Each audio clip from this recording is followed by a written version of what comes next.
everybody, and welcome back to Brainstorm Brewery. I'm Corbin Hostler. I am joined by my co-hosts. I assume that's Jason cracking a beer, right? First of many, hopefully. First of many. I need one. I should have gotten one before we started. We also have DJ Johnson with us this week, as always. Yep. As always. Yep. So we are in the midst of GP Vegas planning.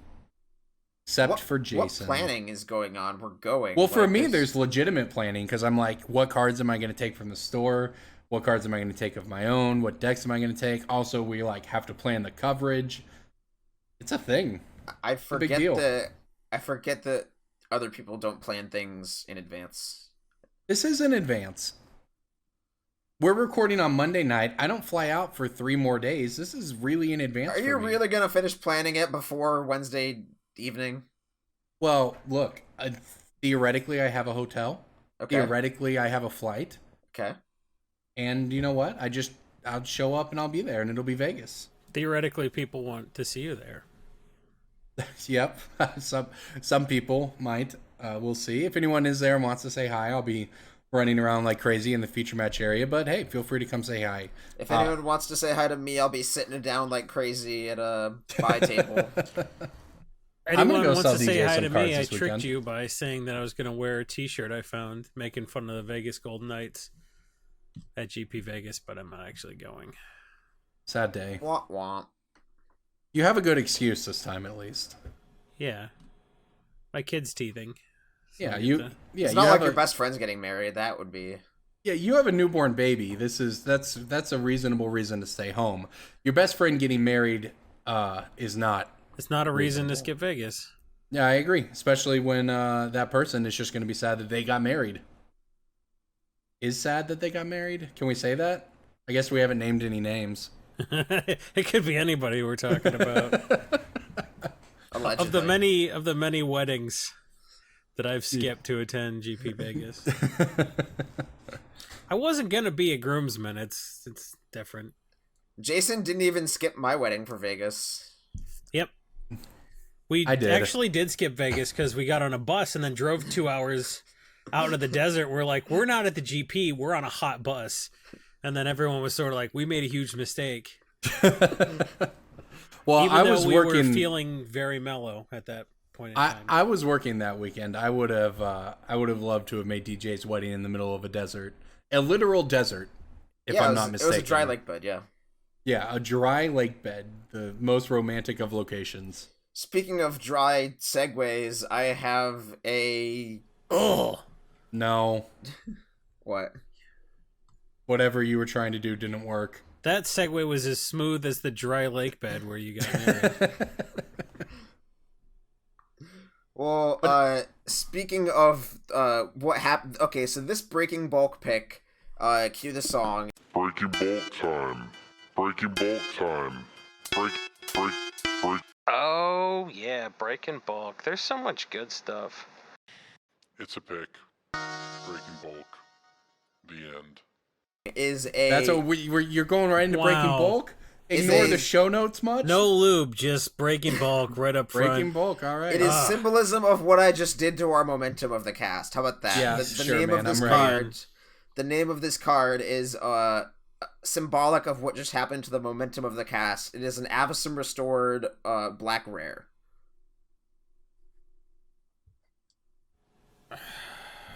Okay. Avacyn Black Restored... was the unplayable color in that set, I remember. Well, that. every color was the unplayable color in that set. And that is it set a creature was or a real non-creature? It is a non-creature. So the flavor text is on... Appetite for Brains? I said it's a rare, so no. Oh, I missed that. But the flavor text for this card is also on like the big GP banners that they bring in, like the little unfurly cloth things that they put at the GP. The flavor text for this card is on Liliana's version of that. Oh, knowing the flavor text will help me immeasurably. Jason wants to write flavor text. This is trial by fire. You didn't even tell us what the flavor text is. I come looking for demons and I find a plane full of angels. I hate angels. Quote Liliana. Demonic Rising? No. Killing Wave. Killing Wave is a black and an X sorcery for each creature. That's not bulk. That's why it's a breaking bulk. What? Is this the segment where we name rares that aren't bulk? Yes. Yes. Okay. Literally, this is a card that I find in bulk rares because people think it's worthless. It's $1. This is a completely legitimate pick for this. Everything about what is breaking bulk? The thing where we put cards. Who thinks that this not a? You just name it not a bulk rare. That's like it's saying a Liliana the Veil. If you get that, it's in bulk, $1 rare. good. Look, it's $1 rare. It's exactly the kind of card you think is bulk. I don't think it's bulk. I guess I'm just shocked that. That's why I didn't get this. I was like, it's not Killing Wave because that's a legitimate card. No, the card is sweet. All right, I bet DJ gets these in bulk rares all the time. You're right. I'm wrong here. I'm not drunk enough to just go along with what you're saying. What's yours, Jason? Let's hear it. Champion of Lamholt. No, do you remember how this podcast works? This is a Champions of Kamigawa blue card. Is Champion of Lamholt a Kamigawa blue card now? Yeah, man. Champions of Lamagawa. Champions of Kamigawa blue card. What rarity? It's common. Psychic Puppetry. Yeah, man.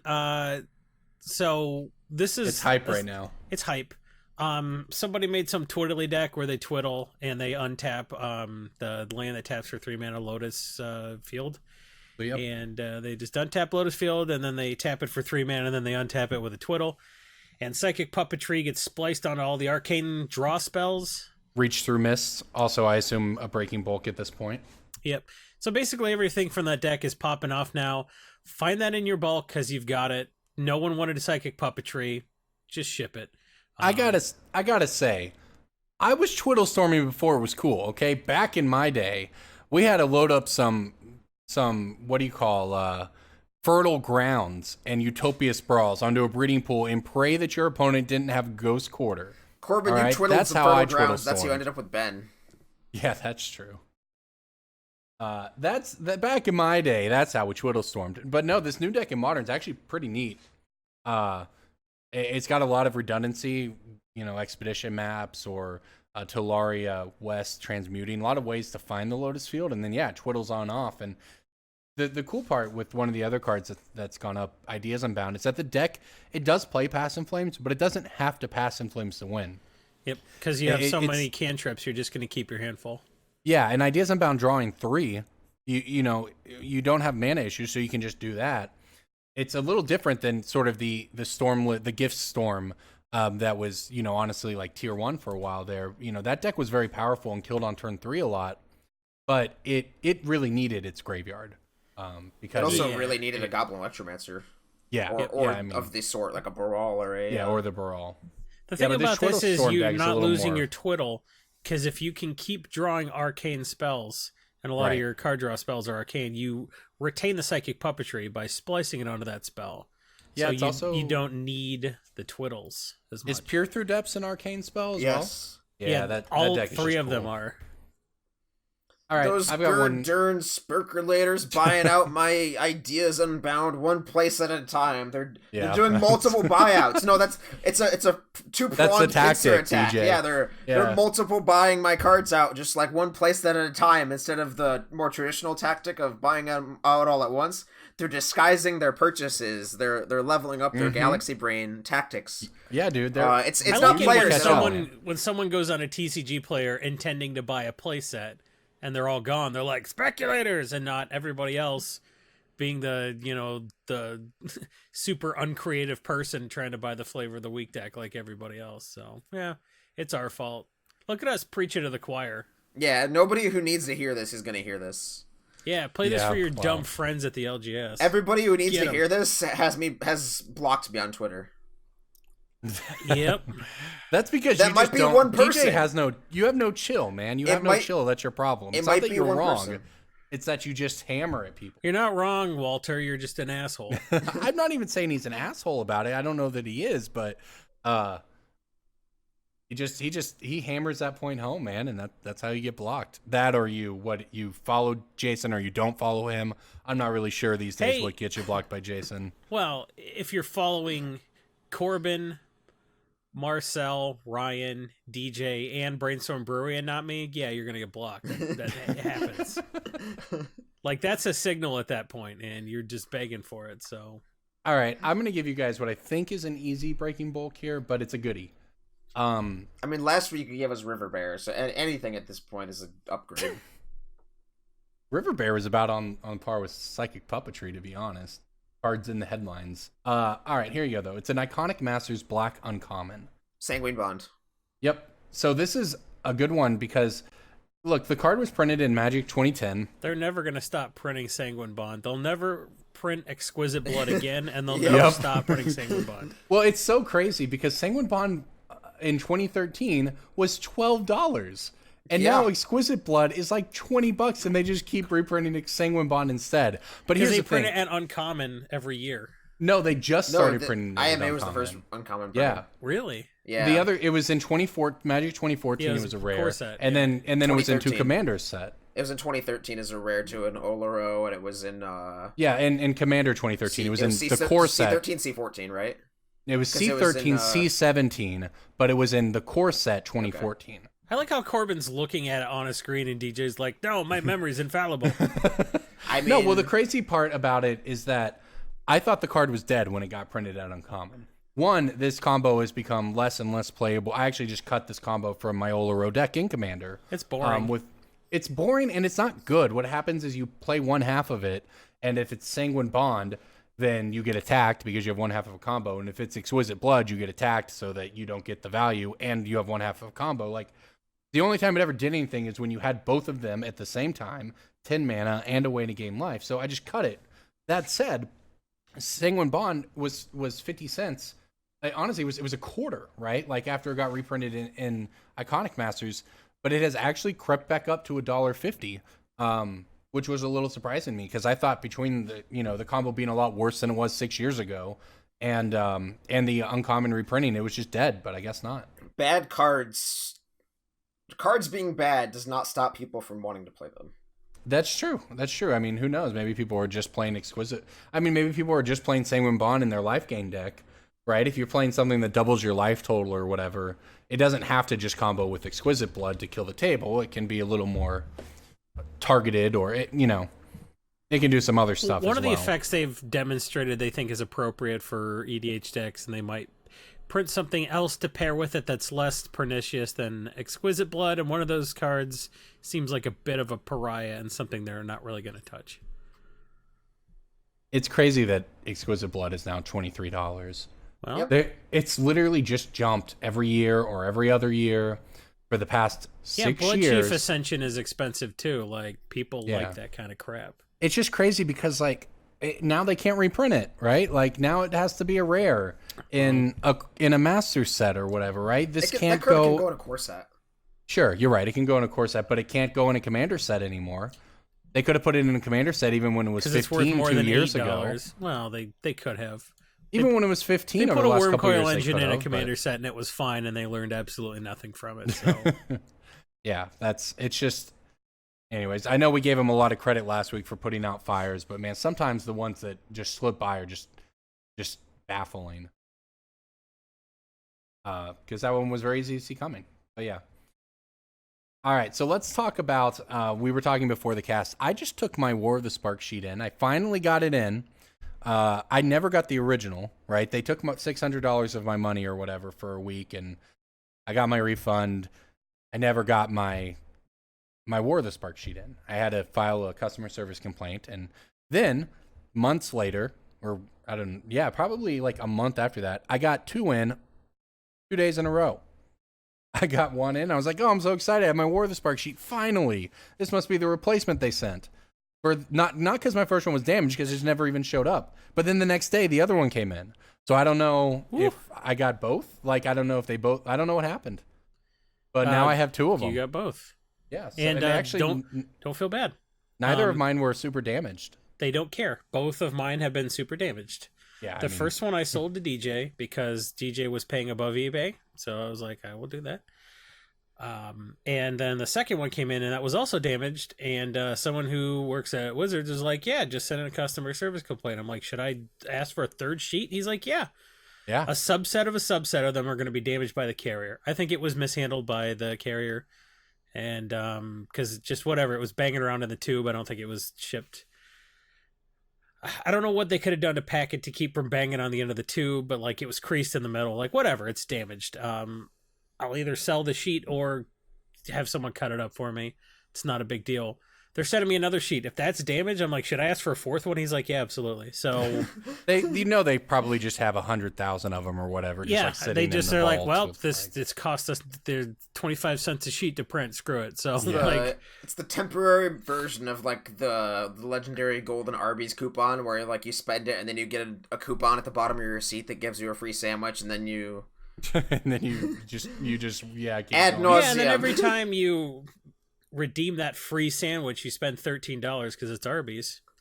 Yeah, so we have an email from a listener who is allegedly asking for alleged advice about certain things, possibly. Smuggly things? So, hang on. This email is titled Last Minute Question, Only Relevant Today, so you better thank your stars that were What was this from, like 3 years ago? No, this is 5 hours ago. Oh, okay. It's not from the vault. No. So this is, I'm going to call him Dan, just to protect his identity. Hi, nerds. I've recently smuggled enough MTG cards into your country to significantly worsen your trade deficit. By trade deficit, does he mean like binder trade deficit? Yeah, like Trump's binder. It's not doing great at the moment. Republicans' binders are full of women, not magic cards. Yeah, that was an incredible opening sentence. I'll give you that, Dan. Continue. Mostly EDH/legacy staples and high-end foils, allegedly. All of these cards I'm willing to let go at Card Kingdom buy price, but I've now realized that Card Kingdom doesn't have a booth at GP Vegas because my planning skills are equal to Corbin's. I don't... No, he didn't... This was something we were talking about earlier. He didn't say that. Allegedly. I don't want to send them cards because I don't want to receive PayPal payments, allegedly. My barely used account would allegedly be frozen if somebody tried to allegedly send me a significant payment due to anti-money laundering measures. Also, F fees, allegedly. Any advice on how I can sell my cards for max value during these 4 days at GP Vegas? Other vendors that aren't Card Kingdom seem to have terrible buy lists. You're wrong there, number one. Yeah, you are wrong. You are wrong there. And I'm unaware of any Vegas-only Facebook group. Do you think anybody would buy my CK trade-in cash cards for around 90% of its value? Set for my iPhone, Dan. So Squirrely Dan? Because he kept saying allegedly. No, I kept saying allegedly. Do we think that was like the auto sent from my iPhone, or do we think he was just telling us it was sent from his iPhone?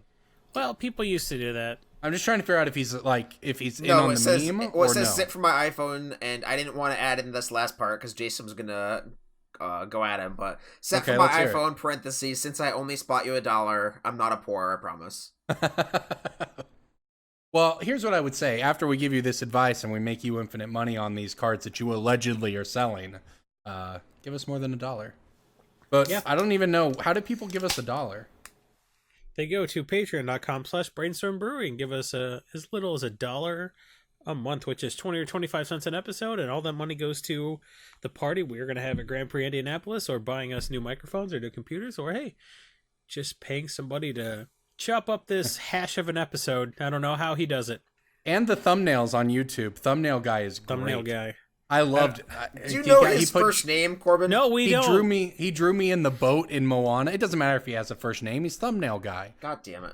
It could be a woman for all I know. I'm not a sexist that implies that women can't do graphic art the way Corbin and DJ are. I know it's a guy. I just don't gender look. He's and thumbnail guy. Oh my god. We call the intern. I'm sure he has a name too.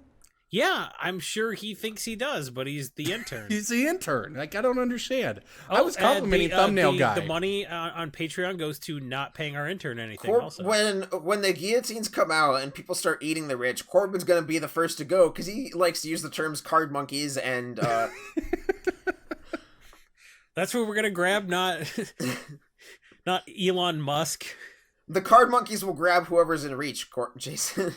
Yeah, that's true. All they do is sort gonna rise cards. up. Come on, man. All they do is sort cards until they rise up. I bring my friends over. Bill Gates is going to be in his Bill Gates is going to be in his ivory tower. Corbin's going to be sitting in a friggin' lawn chair in Oklahoma, and there's going to be a knock at the door, and it's going to be the scene from Purge. That's all I'm saying. I have my friends over to my house. I say a trained monkey could do this. I'll buy you Little Caesars and here's some Blue Moon. I feel sorry for. I wonder what the friends. Oklahoma purge would be like. Like, instead of killing people, they're like, we're gonna go steal a bunch of ammonia for a farm on purge night. It's not illegal tonight. What? Ammonia from a farm? Anhydrous ammonia is a key component in making meth. Don't pretend you don't know that. Oh, okay. This was a meth joke. Okay. You're right. Corbin's gonna pretend he doesn't know all 7 common household ingredients. I legitimately know nothing about meth. Have you never seen Breaking Bad? No. Next, you're going to tell me that you don't know that you can get tincture of iodide from any drugstore. I don't even know what those words mean. Anyway, read this guy's email. I will reply to your email because I am one of the buy list people at GP Vegas. I am working for 95 MTG. We generally have the highest buy list in the room when it comes to specific hot list staples and modern cards like that.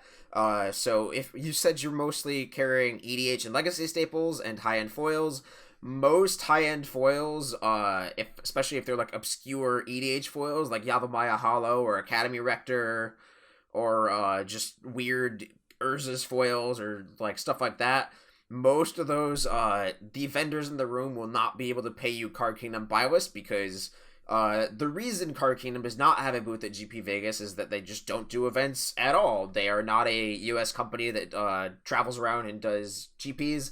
They have a very, very aggressive online buy list where people can mail them cards because they have just sort of a fortress of solitude that they have constructed around the city of Seattle. And that is their only method of getting inventory in outside of people selling cards at the LGS. So they just need as much inventory as they can fuel because they're able to upcharge a significant percentage by selling on their online store or in person. And they have sort of that luxury retail store feel where it's sort of like the Target Walmart comparison, right? Where you walk in, you're like, I pay 20% more because I'm not white garbage. So like that's sort of their model, right? And Card Kingdom pays extra because they charge extra. And that's why they don't have a GP booth. But if you are considering bringing actual EDH staples like Cyclonic Glyphs or Gristlebrand's for Legacy or just like dual lands or that kind of thing, you will be able to find good buy list numbers in the room because there are X 20-something odd vendors there that are all competing with each other for this floor space and with their buy list. And so... And everyone knows what Vegas is, right? Like, GP Vegas is the biggest... I mean, the Magic Pro League is taking a week off for GP Vegas, right? Like, it is the biggest It is the second biggest GP event this year, second only to Grand Prix Indianapolis. Yeah, that's right. Where you can come to our party Saturday night. No, I mean, but yeah, GP Vegas is where all the movers and shakers are, and everyone there knows that it's the most competition. It's also the most players, and that's why it's a little, supply-demand action going on here. It turns out it's a real thing. And the prices at Vegas will be very good. So I would also say, for the record, for anybody who does buy lists to an online store, just take the check option if you can. Don't eat PayPal fees. Just have them mail you a check. Take it to your bank. So my advice is to, first of all, de-sleeve all of your cards and have them ready in a 1-row or a fat pack box or some sort of some sort of methodology that allows buyers to quickly skim through your wares and pull out the cards that they're interested in. It will save both you and the buyer you're sitting down with a significant amount of time, which allows you to take your cards to other vendors and just sort of complete this whole walk around and shopping your cards transaction in a much shorter amount of time, rather than like, oh, I need to de-sleeve all my dual lands and then re-sleeve them all and then de-sleeve them. Like, they are not going to change from LP to MP while you are walking those 20 feet. And if they do, something has gone horribly wrong. So... You say that. I did once spend a card walking from my hotel to the event.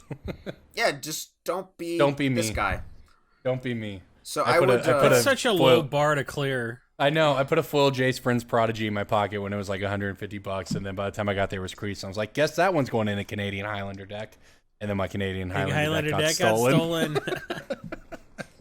So my advice to you is to be less of a comedy of errors, sir. Yeah, don't be me. Don't be mean. You'll be good. Go ahead, DJ. separate your wares into various different categories based on what kind of cards they are. So I'm not talking about like color sorting or set sorting even, just like put all of your wacky high-end foils in a pile. Like all your Urza foils, all your random reserve list foils, all your Painter Servant foils, all that garbage. Channeled Fireball is definitely going to be there to buy it. I mean, they have a buy list that they will buy pretty much any card at any condition. That's just that is one of the benefits of being that kind of power store seller, where you just become a card vacuum, and any card, as long as it still has four corners, will go through their buy list as some number. I mean, 95 doesn't buy those obscure, hard to sell foils just because they take forever to sell. Our business model is not to pay certain very, very high numbers on, like, foil Yavimaya Hollow is the best example I can think of just because it's on top of my head, but, like, we can't pay $380 if TCG low is $420 and then sell it for $400. Like, that's just not realistic. Do we want to bring up the concept of ogreing here? I think this might be... I don't know the last time we talked about it. I'm sure there are people who are new to the podcast. Absolutely, I think that's fine. So... Yeah. The definition of ogre boxing... Hey, why don't you let me take this one, since you've been talking without taking a breath for 45 minutes? Named after Matthew Ogre Stevens of Troll and Toad, Jason ogreing is ready. As a verb is the process of putting cards in a box separated by the buy list price you would like. So if you're like, hey, I would like to get a quarter on these, you put all the 25-cent cards together, you put them in a little divider. It says, these are the 25-cent cards. So when you hand them to a vendor, you're like, I want a quarter on all this. And they go through and they rip out everything they want to pay 25 cents on. They leave the rest and you put it back in the box. It goes real fast. The benefits to this are many. First of all, you will sometimes by sheer, I don't know, like, you get to insist on all the prices. So instead of the dealer being like, I'll pay 10 cents on that, they see a card, you want 25 cents for it, and they're like, yeah, I can pay 25 cents. I'll throw it down on the mat.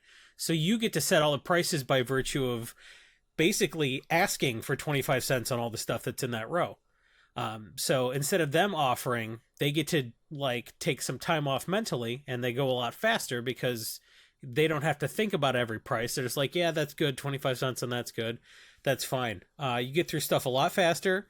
You go through stuff sequentially, and the dealer doesn't have to do the mental work. You do the work beforehand, and they don't have to take anything. They just rip out everything that they want to take at that price and then leave the rest. And then if you have stuff left after going to every dealer, you just move everything down. You're like, oh, all the 25 cents, would you take this at a dime? And you just you move on like that. It's a great way to basically power move the dealers because you set the prices, not them. And sometimes they'll pay more than they would have just by virtue of not wanting to think about it. And they're like, well, I would offer a dime, but a quarter seems fine on that. You do all the work ahead of time, so you don't have to do the stuff on the floor, and it saves you a lot of time. It also means that a lot of times even a buyer might not have... They might not know if they should be paying a quarter or 50 cents or 10 cents on this particular card at any given moment. So a lot of times, like, if that crap's in your binder, they'll just pass on it. But you give them an Ogre Box and make it easy for them, it becomes much easier it actually increases your odds of selling those cards, not just at the price you want, but literally selling them at all. Selling them at all, yeah. Yeah, I can agree with a lot of the things you said. The biggest piece of advice I can give you regarding Ogre Box, as somebody who sifts through them every weekend, is to be reasonable with your price requests. Yes. I go through several Ogre Boxes every week, and the majority of them are very unreasonable. And what I mean by that is somebody has painstakingly taken the time to look up every lightly played foil, Saviors of Kamigawa, Snake Uncommon, find the highest buy price among all of the algorithms, and then put that card in that box. Don't price to outliers. If 3 people are paying a dime and one person's paying a quarter on 4 copies, don't throw 37 in your Ogre Box at a quarter. Correct. It's a dime. So I would be willing to accept offers. So go through your box and just be willing to accept offers on various cards. Again, having reasonable expectations on both sides is important. I'm not just going to offer you quarters on your $2 pile. but I'll go through the 50-cent pile and say, oh, these are quarters I can do. These are quarters I can do. If you can't, that's fine. But being reasonable on your price requests and pricing the entire box to make sure that it all moves in one transaction around the room is my biggest piece of advice to you for Ogre Boxing. There you go. All right. So coming out this weekend is Commander 2019. I think we really touched on a lot of it last week. Have there been any new developments recently, Jason? What's popping off on EDH Rec this week? Well, in terms of top commanders, we do like the top commanders of the last 2 years, the top commanders of the month, and the top commanders of the week. So this month, Yarok, Golos, and Kaikar, 1, 2, and 3, Atraxa, and then Yuriko. That's not unusual. Atla Palani is in the top 8 for the month, but like the stuff from the Commander 2019 hasn't had much time to make an impact.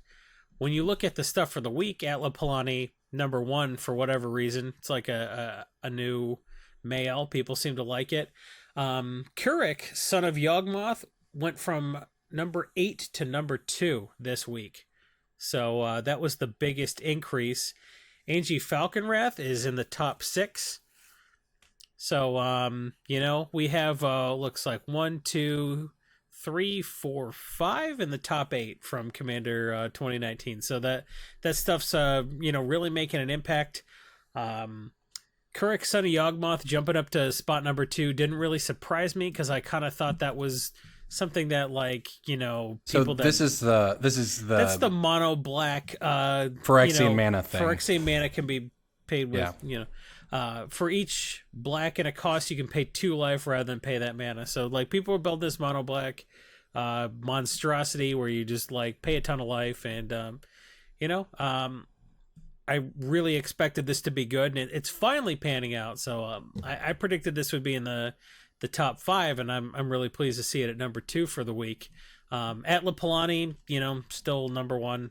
Not many surprises there, but if you don't use EDH Rec much, what I would recommend from a finance perspective, just go to the site. There's a bar at the top. It says EDH Rec, articles, cards, commanders, sets, themes, recs. Click on commanders, click on top commanders from the drop-down, and it'll tell you all the stuff I'm reading to you right now. Click on a commander, it'll take you to that commander's page. And that'll tell you the stuff that's played in the deck. And you can just go through and kind of see what, hey, looks like 78% of 182 decks are playing Aetherflux Reservoir and Kurik decks. That's good to know. And if there's anything that really wasn't played in anything until this, like, oh, Blood Celebrant, maybe I should yank those out of bulk. Stuff like that. You'll get a knack for just going through there and finding out a lot of finance information. EDH Rec doesn't really taint anything with editorializing. That's what the article section's for.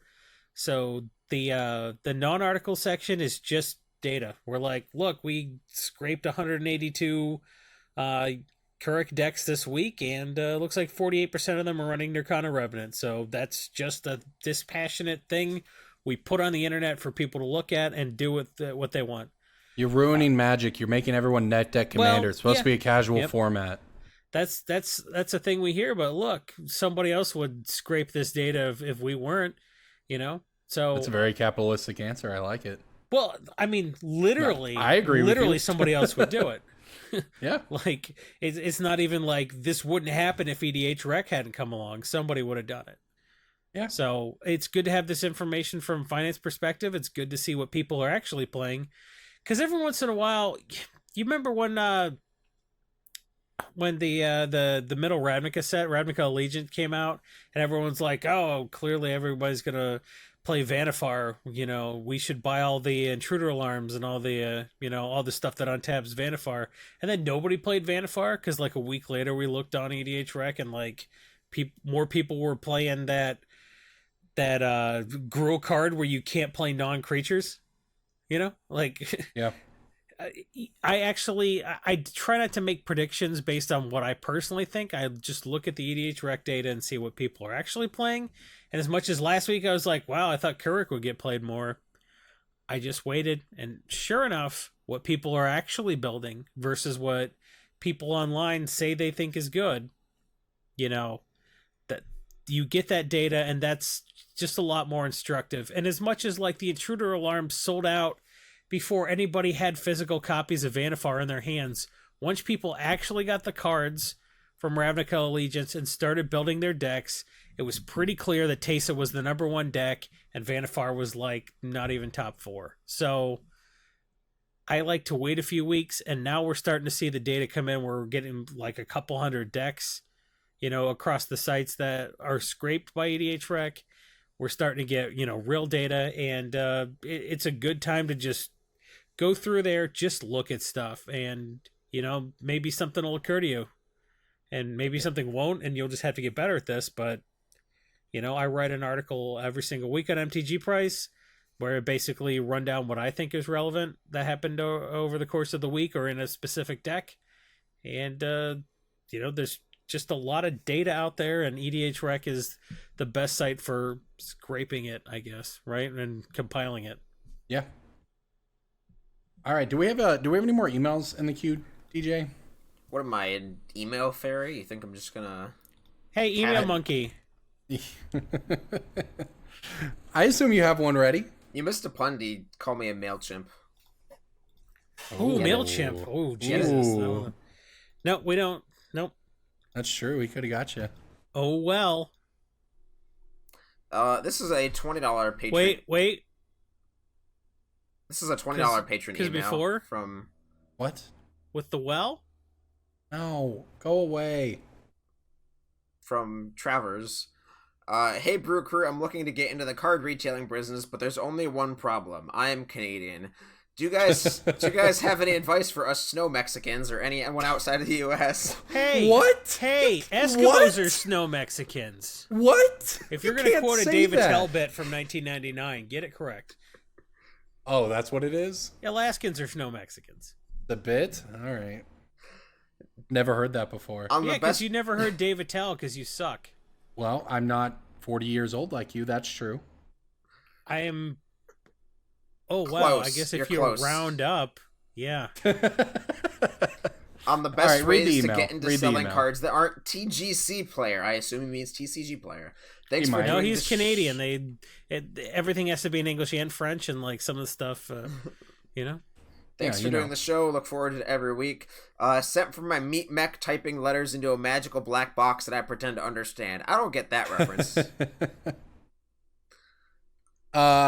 P.S. DJ review. Sold cards to DJ. He gave me real money for my cardboard and did not steal my kidneys. 10 out of 10 transaction.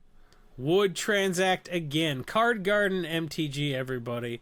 Look them up on Twitter. Look them up on TGC Player. Card Garden. You send him money, he'll send you cards. That's the kind of customer service I'm looking for.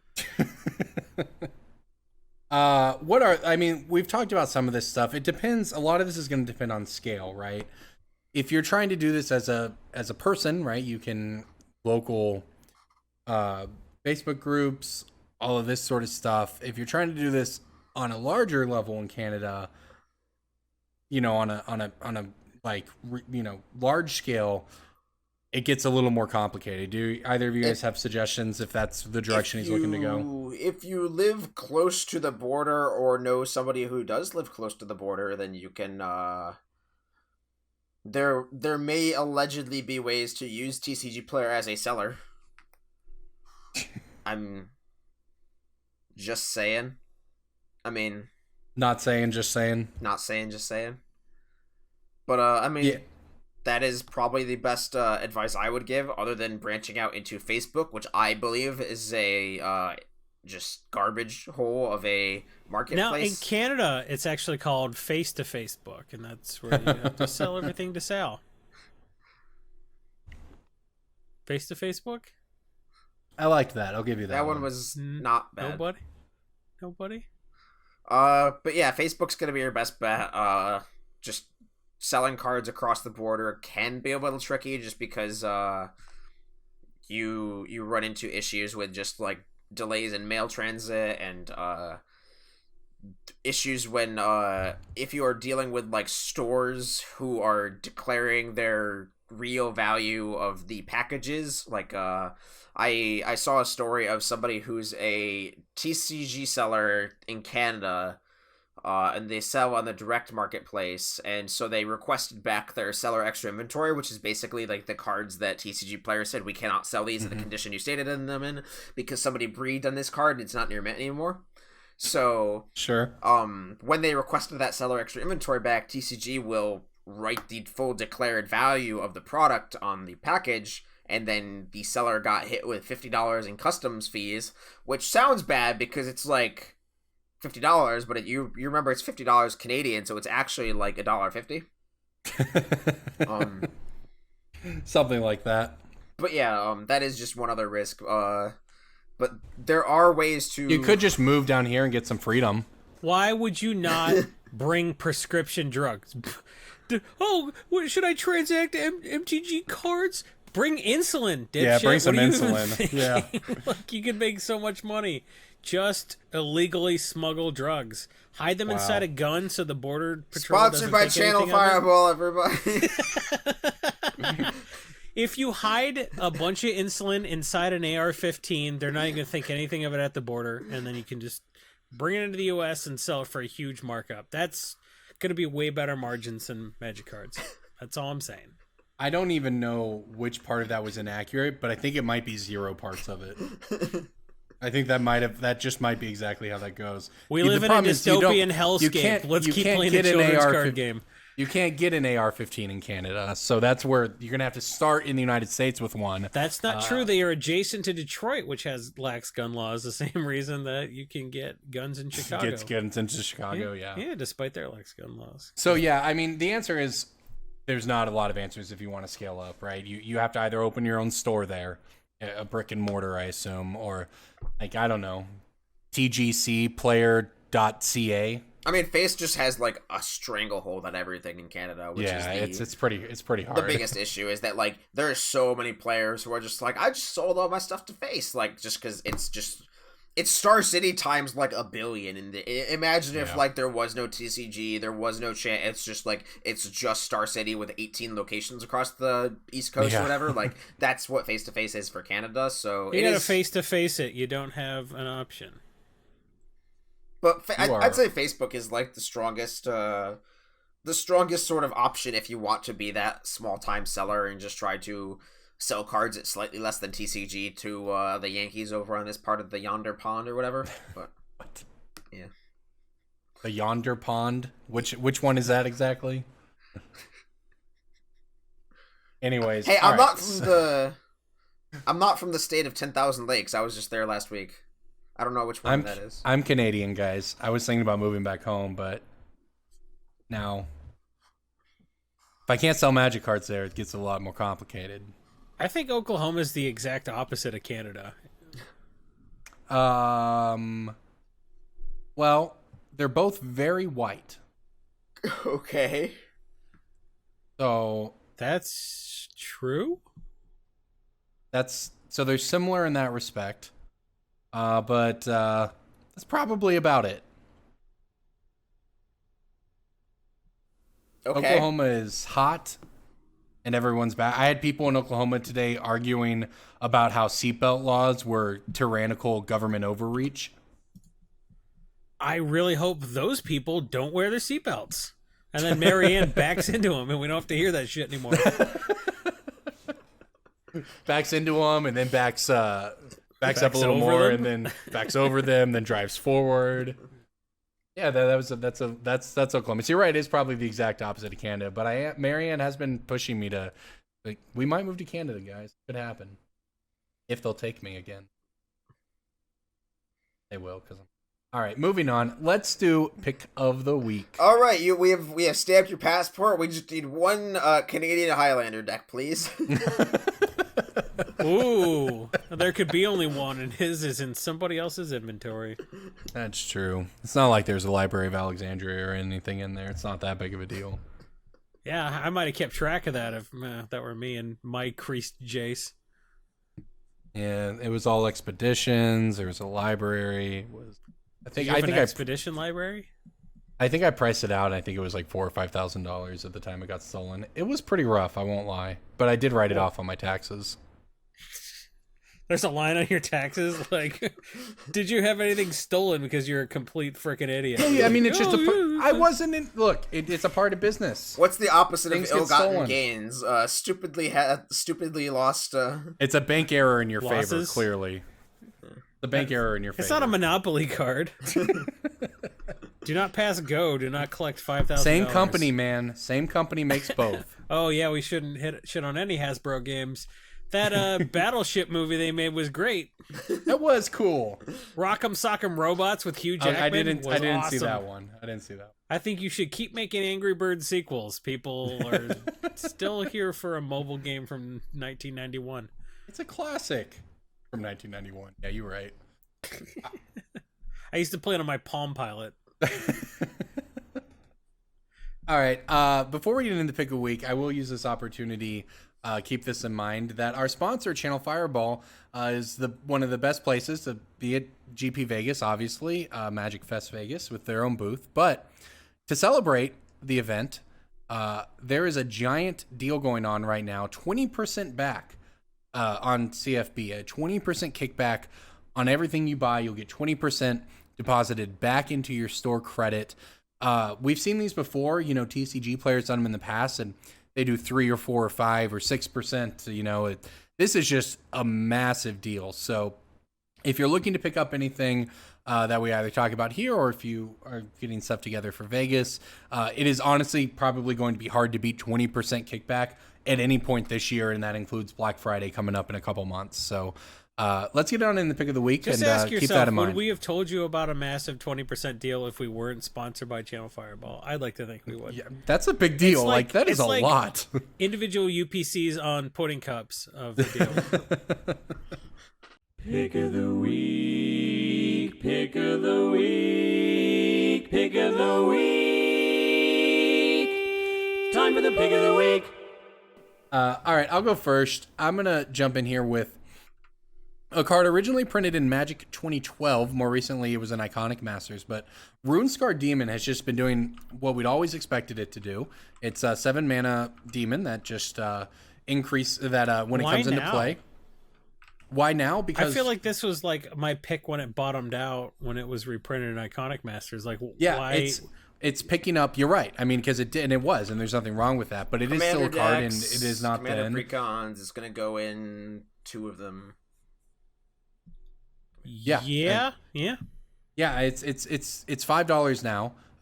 You can get some on Channel Fireball for $4.50 right at this moment. But also, it's shown so much growth over the past year and a half since Iconic Masters that it's gone from $1 to $5.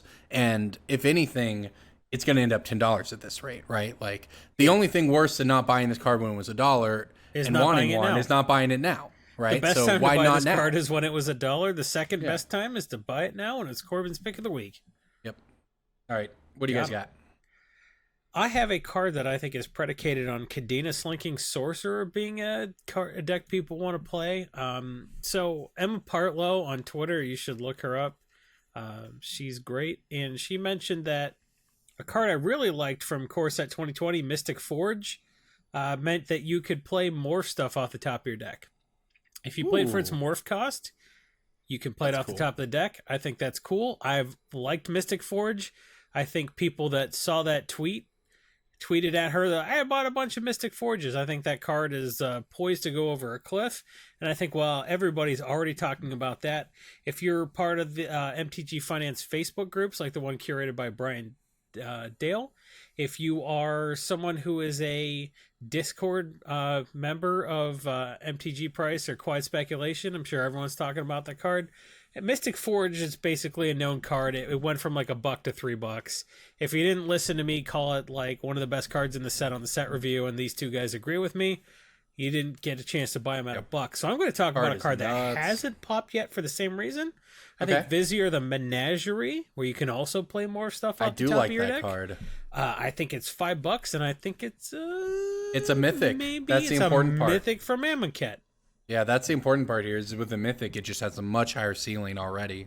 Yeah, you can play morph stuff for free once per turn, and not per your turn, per anybody's turn. If you have Ley Line of Anticipation or Velikan Orrery or whatever, you can play the top card of your deck on everybody's turn, and then flip it up for shenanigans like canceling all their abilities or countering a spell, or I don't know, man. You just build your own stupid Cadena deck, man. I'm not here to tell you how to live your life. I am here to tell you that Vizier the Menagerie is underpriced at the $5 it currently is on TCG Player, $6 on Card Kingdom, and hey, whatever it is on Channel Fireball, you get a 20% kickback. All right, DJ, what do you got? So I recently picked through approximately 65,000 bulk rares. That's a lot, my man. Yeah, it only took me like 3 or 4 days, but that's a lot of hours. And I picked out a lot of stuff that I am shipping this weekend at GP Vegas, and I also picked out some Mystic Barriers just on the off chance that people like building that stupid wall thing that controls attack steps and who you can attack. Because Pramicon, yeah, sure. Sky Rampart. Just because there's always that one guy or girl in the play group who wants to put every single card in a deck that says starting with you ... and just all the Chaos Warpy garbage, Warp Worldy bullshit. And Mystic Raging River, right? That's a beta card. Yeah, Mystic Barrier is in line with that sort of wacky, chaosy. I get to puppeteer the table and actually make sure nobody's doing anything, but feel like I'm doing cool stuff. And it was only printed in Commander decks, so it's got a little bit of a lower supply than normal rare, and it's like less than $1. So I would say pull them out of your bulk rares. I don't think this is one where you just like buy 15 of them from CFB right now. It's not like it's just I'm immediately ready to like double or triple up. It's just something that I want to have on hand so that if somebody's digging through my box of $1 or 2 rares, they're like, oh, that's neat, I'm building this deck and this could go in it. So it's definitely a like 50 cents into $2 or instead of a like buy it to sell at 7 kind of thing. But it's just I like how your pick of the week was a breaking bulk and your breaking bulk was a pick of the week. My breaking bulk was Killing Wave. Yeah, that's not a pick of the week. I said it was. Jason's pick of the week number 2, Killing Wave. Make sure to put that one in the spreadsheet so he gets graded on it from here on out. It counts into his wins and losses. Hey, my name's Corbin. I picked a card that was available for $1, went up to $6, and could go to $7. It's $5 and it's going to 10. That's a double up right now. Speaking of, all right. The spreadsheet. I don't know why I did my Corbin voice. That didn't help anybody. The spreadsheet is a magical piece of internet paper that allows you, our $10 and up patrons, to keep track of all of our picks of the week going back to May 2017. You just have to sign up on patreon.com/Brainstorm Brewery, sign up at that $10 level, and then send us an email at brainstormbrew@gmail.com, and then we will read your email if it's got finance questions and stuff, and then our intern will give you access to the pick of the week spreadsheet. Yeah, there you go. And the main benefit of the pick of the week spreadsheet is we record this podcast on Monday. It comes out live for everybody on Friday.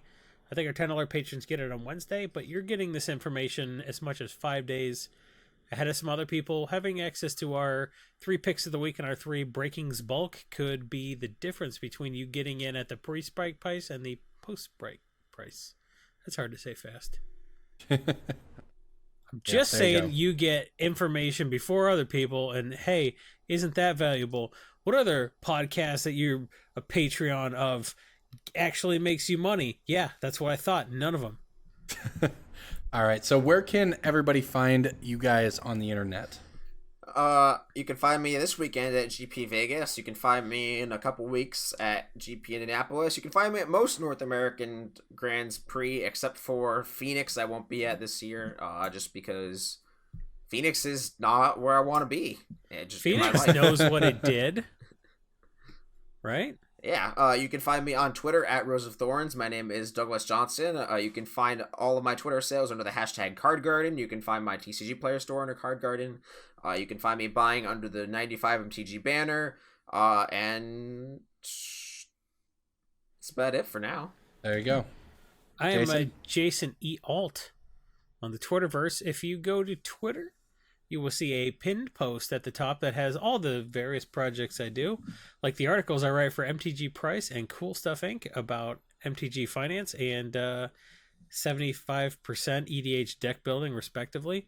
You will find the other podcast project I do, the Director's Cut, that I do with John Dunning at Orzov Dunn on Twitter on the They Said We Said podcasting network. Check us out on YouTube.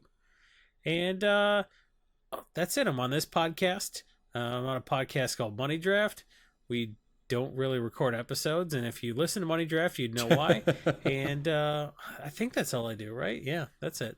Just nothing. Just nothing. All right. Everybody, I'm Corbin Hostler. You can find me on Twitter at chosler88, CHOSLER88. I do Mining Modern for Channel Fireball. I do content for the Magic Pro League every week.